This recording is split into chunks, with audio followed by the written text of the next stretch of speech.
నోట్ల రద్దుపై 2 రోజుల క్రితం విధించిన నిబంధనపై ఆర్బీఐ వెనక్కి తగ్గింది.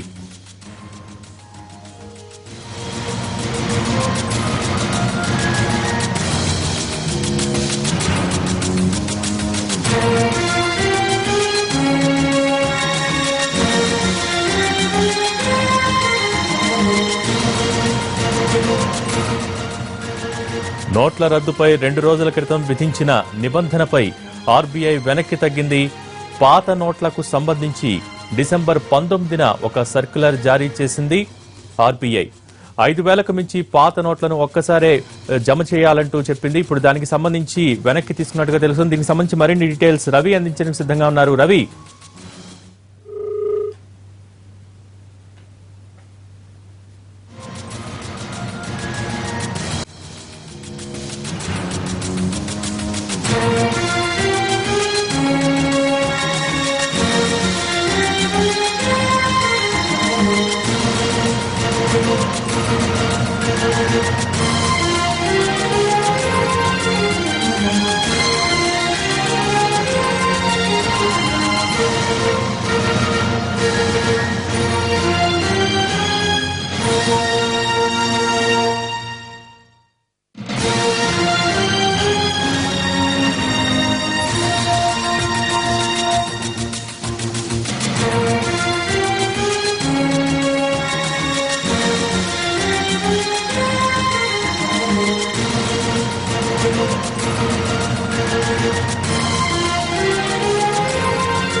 నోట్ల రద్దుపై 2 రోజుల క్రితం విధించిన నిబంధనపై ఆర్బీఐ వెనక్కి తగ్గింది.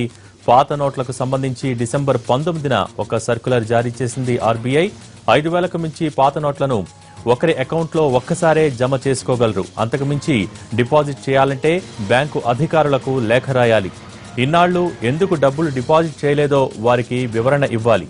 అందుకు బ్యాంకు అధికారులు సంతృప్తి చెందితేనే ఆ డబ్బులు తీసుకుంటారు. అది కూడా కేంద్రం తాజాగా ప్రకటించిన ప్రధాని గ్రామీణ కళ్యాణ్ యోజన కింద ఆ డబ్బును జమ చేసుకునేవారు.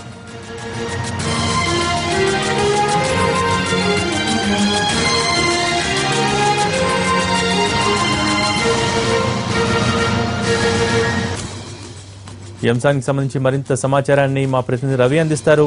రవి, లేటెస్ట్ గా ఆర్బీఐ ఏమని చెప్తోంది నిబంధనకి సంబంధించి? ఇటీవల కేంద్ర ప్రభుత్వం నిర్ణయం తీసుకుంది. డిపాజిట్ చేసినటువంటి అమౌంట్ డిసెంబర్ 31 5,000 రూపాయలకు వచ్చినటువంటి అమౌంట్ ను ఒక్కసారి మాత్రమే డిపాజిట్ చేసుకోవాలి అనేటటువంటి అవకాశాన్ని కల్పించింది. అటు బ్యాంకర్ల వచ్చి ఇటు ఖాతాదారుల నుంచి పూర్తి స్థాయిలో ఒత్తిడి పెరిగింది. 5,000 రూపాయలు అందుకు తక్కువ అమౌంట్కు అంతకంటే మించి డిపాజిట్ ఒక్కసారి మాత్రమే అవకాశం కల్పించడం సరైనది కాదని చెప్పి చాలా మంది బ్యాంకర్లు అటు ఆర్బీఐ నివేదిక. ఎందుకంటే 31 వరకు పాత నోట్ల మార్పిడి కోసం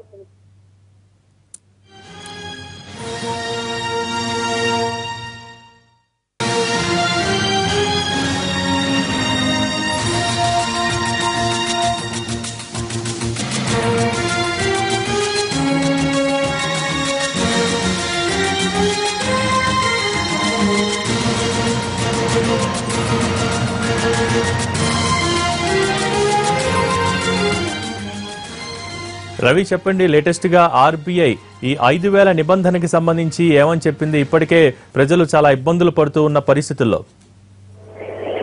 మోదీ ఇప్పుడు డిసెంబర్ 31 లోపు పాత నోట్లు ఏవైతే డిపాజిట్ చేయాలో వాటిని 5,000కు మించినటువంటి అమౌంట్ ను ఒకసారి మాత్రమే డిపాజిట్ చేయాలి అనేటటువంటి నిబంధన విధించింది.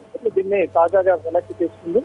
ఎందుకంటే 5,000 చాలా చిన్న అమౌంట్. దీనికి మించినటువంటి అమౌంట్ ను డిపాజిట్ చేయాలంటే కేవలం ఒకసారి మాత్రమే అనేటటువంటి గడువు సరైనది కాదు అని ఇటు ఖాతాదారులు బ్యాంకులకు మొరపెట్టుకున్నారు. అదేవిధంగా బ్యాంకర్స్ కూడా చాలా నివేదికలు కూడా పంపించారు. ఎందుకంటే ఇప్పటి వరకు డిసెంబర్ 31 ఉన్నటువంటి గడువే చాలా తక్కువ గడువుగా కోరుతున్నటువంటి టైంలో ఇలాంటి నిబంధన సరైనది కాదని చెప్తున్నారు. ఎందుకంటే 5,000 రూపాయలు అనేటటువంటి చాలా తక్కువ అమౌంట్ అవ్వడం, అదేవిధంగా ఎక్కువ స్థాయిలో డిపాజిట్స్ కోసం వస్తున్నటువంటి తరుణంలో ఇలాంటి నిబంధన సరైనది కాదని కూడా అంటున్నారు. అంటే ఇప్పటివరకు పాత నోట్ల మార్పిడి కోసం బ్యాంకుల ముందు క్యూలు చూసాం, అదేవిధంగా ఆర్బీఐల ముందు కూడా క్యూలు చేసింది. మరోవిధంగా ఎక్కడ కూడా హోటల్స్ అవ్వచ్చు, లేకపోతే పెట్రోల్ బంక్లు అవ్వచ్చు, వీటి దగ్గర పాత నోట్లను తీసుకోవడానికి వీలు లేకపోవడంతో కేవలం బ్యాంకులు ఆర్బీఐ మాత్రమే దిక్కుగా మారింది. ఇలాంటి టైంలో 5,000కు మించినటువంటి అమౌంట్ ను ఒక్కసారిగా డిపాజిట్ చేయాలి అనేటటువంటి తరుణంలో బ్యాంకులకు కూడా ఒత్తిడి చేసే అవకాశం ఉంటుంది. అదేవిధంగా ఖాతాదారులు కూడా 5,000కు మించినటువంటి డబ్బు ఉంటే ఒకవేళ మేము ఒకసారి మాత్రమే డిపాజిట్ చేయాలి అంటే ఎంత ట్యాక్స్ వసూలు చేస్తారు అనేటువంటి గందరగోళం కూడా తెలుస్తుంది. ఎందుకంటే ఒక శాలరీ అమౌంట్ ఎవరికైనా బై హ్యాండ్ ఇచ్చే వాళ్ళు కూడా ఉంటారు. ఒక 10,000 రూపాయల అమౌంట్ వాళ్ళ చేతిలో ఉన్నప్పుడు వాటిని తీసుకెళ్లి మేము బ్యాంకులో అకౌంట్ లో వేసుకోవాలి అన్నా కూడా ఇబ్బందిగా మారినటువంటి తరుణంలో వీళ్ళంతా ఇది సరైనది కాదని చెప్పారు. నిన్న జరిగినటువంటి సమావేశంలో కూడా కొన్ని కార్పొరేట్ బ్యాంకులన్నీ కూడా ఆర్బీఐకి నివేదికలు సమర్పించాయి ఈ నిబంధనలు ఎత్తివేయాలని చెప్పేసి. దీంతో ఆర్బీఐ కేంద్రం పునరాలోచించి నిర్ణయాన్ని వెనక్కి తీసుకున్నట్టుగా తెలుస్తుంది.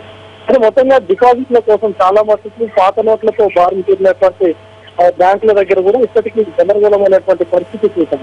ఎందుకంటే December 31 గడువు కూడా మించుకొని దాదాపు 9 రోజుల టైం మాత్రమే ఉంది. ఇలాంటి తరుణంలో ఇలాంటి నిబంధన ద్వారా చాలా మంది వెనక్కి వెళ్ళే అవకాశం ఉంది. మరోవైపు ప్రధానమంత్రి కళ్యాణ్ యోజన పథకంలో కూడా ఎంత అమౌంట్ అయినా కూడా ఇన్వెస్ట్ చేసుకోవచ్చు 5,000కు మించిన అమౌంట్ అని చెప్పేసి అదొక నిబంధన సూచించారు. అయితే ఆ కళ్యాణ్ యోజన కింద డిపాజిట్ చేసుకుంటే ఎలాంటి షరతులు ఉంటాయి అనేటటువంటిది కూడా లేకుండా పోయింది. మరోవైపు 5,000కు మించినటువంటి డిపాజిట్ చేసుకోవాలి అంటే కేవైసీ ఖచ్చితంగా ఉండాల్సిందే కస్టమర్స్. మరి కేవైసీ లేనటువంటి కస్టమర్స్ కూడా చాలా మంది ఉన్నారు కాబట్టి మరి కేవైసీను మ్యాండేటరీగా ఎప్పుడూ బ్యాంకులు చెప్పలేదు. ఉన్నపలంగా నోట్ల రద్దు తర్వాత కూడా కేవైసీని ఉంచుకోవాలి కస్టమర్స్ అని కూడా నిబంధన చెప్పలేదు.